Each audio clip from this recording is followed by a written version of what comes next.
যখন আমরা 4-5 জন যাই কলেজের গেটে গেলে প্রধান যে গেটটা, ওই গেটে হাবিব আমার পিছনে দাঁড়িয়ে আছে। হাবিব এবং আমার ক্লাসমেট 4-5 জন আমরা দাঁড়িয়ে আছি। আমি তো শুধু নিউজ করার জন্য গিয়েছিলাম। আমাকে প্রথমে ধরে নিয়ে গেছিল শিবির সন্দেহ করে আমাকে ধরে নিয়ে যাওয়ার পরে ছাত্রলীগের সাবেক সভাপতি পাবন চৌধুরীর বাসার সামনে যে রেস্টুরেন্টটা, ওই রেস্টুরেন্টের মধ্যে নিয়ে আমাকে 30-35 জন ছাত্ররা বিভিন্নভাবে হুমকি ধমকি দিয়ে বিভিন্নভাবে সতর্ক করেছিল।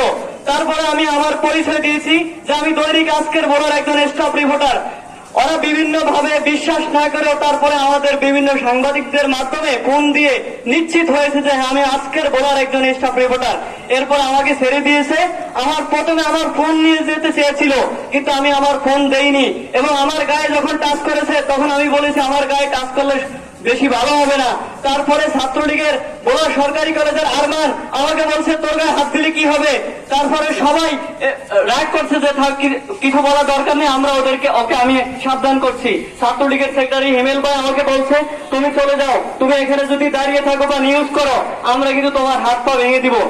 এরপরে আমার সামনে থেকে আমাদের সাধারণ ছাত্র সোহান রাজাপুরের, সে ইংরেজি ডিপার্টমেন্ট 3rd ইয়ারে আমার ক্লাসমেট এবং এই আমার একবার সিনিয়র ভূগোলের 4th বর্ষের ছাত্র, আমার সামনে থেকে জহির উদ্দিন বাবর ভাইকে, আমাদের ভূগোল ডিপার্টমেন্টের 4th বর্ষের ছাত্র, আমার সামনে থেকে এইভাবে তারা আমার সামনে থেকে নিয়ে গেছে। আমি তাদেরকে অনেক অনুরোধ করেছি যে এরা সাধারণ ছাত্র, এরা কেউ শিবির ছাত্ররা আমার সামনে মারছে। সেদিন আমি অসহায়ের মতো কাঁদতেছিলাম, আর কিছুই করার ছিল না আমার।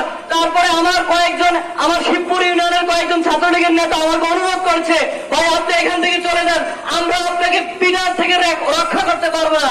দেখেন তারা কত জঘন্য, কত ভয়ানক, কত দানবীয় সন্ত্রাস।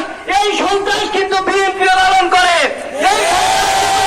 অন্যান্য দলের কারাবাহিনীও পালন করে। এই জন্য আগামী বাংলাদেশ গঠন করার জন্য আপনারা ইসলামী রাষ্ট্র সরকার গঠন করার জন্য ভাই এবং অন্যান্য ইসলামী দলের নেতাদেরকে সমর্থন করবেন, এই আশাবাদ ব্যক্ত রেখে আমি আমার বক্তব্য শেষ করছি।